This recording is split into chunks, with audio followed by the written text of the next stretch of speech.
देखिए, लाल किला के प्राचीर से प्रधानमंत्री जी ने आज 80वें स्वतंत्रता दिवस के अवसर पर देश के लोगों का मन जीत लिया है।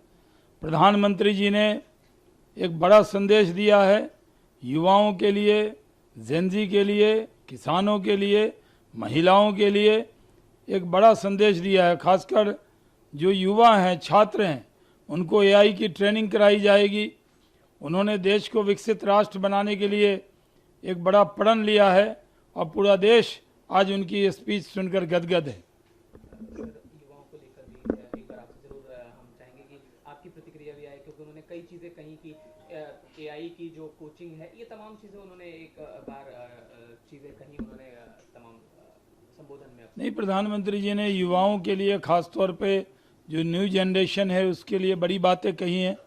एआई की ट्रेनिंग दिलाने की बात कही है और जो आज के युवा हैं उनके मन की बात कही है।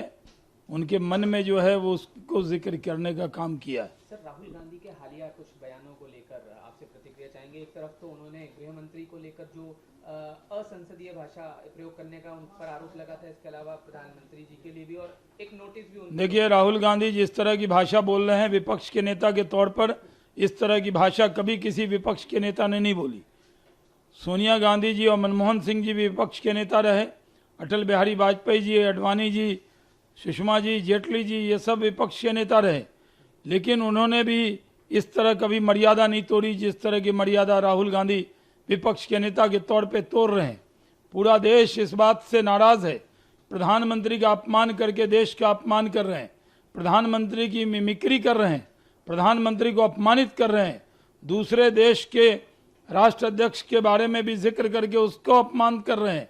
और राहुल गांधी जिस तरह की भाषा बोल रहे हैं संसद के अंदर और संसद के बाहर, ये कहीं से भी स्वीकार नहीं है। ये देश इसको स्वीकार करने के लिए तैयार नहीं है। जिस तरह की भाषा उनके जरिए बोली जा रही है, वो गाली गलौज पर आ गए हैं, वो अपमान करने पे आ गए हैं, एक ऐसे नेता की तरह बिहेव कर रहे हैं जिनको अपनी जिम्मेदारी का कोई एहसास नहीं है। सर, मल्लिकार्जुन खड़गे 10 साल के शासन पर सवाल उठा रहे हैं। ये उन्होंने कहा मुख्य रूप से कि महिलाओं को बराबरी चाहिए, दलित, आदिवासी, ओबीसी, अल्पसंख्यक और आप आ जाएंगे, गरीबों को संविधान का पूरा न्याय मिलना चाहिए। अल्पसंख्यकों का भी जिक्र उन्होंने किया। उसमें क्या कहेंगे आप? देखिए, मल्लिकार्जुन खड़गे साहब सरकार की उपलब्धि देखना नहीं चाहते, वो सिर्फ सरकार की आलोचना ही करना चाहते। उन्होंने 10 साल का जिक्र किया है। उनको मालूम होना चाहिए हर चीज़ दुगुनी चारगुनी हो गई। जो 70 साल में कांग्रेस 50 साल हुकूमत में रहकर नहीं कर पाई, वो नरेंद्र मोदी ने 12 साल के अंदर करके दिखा दिया है। ये साफ संदेश है, कांग्रेसियों को आंख खोलकर देखना चाहिए।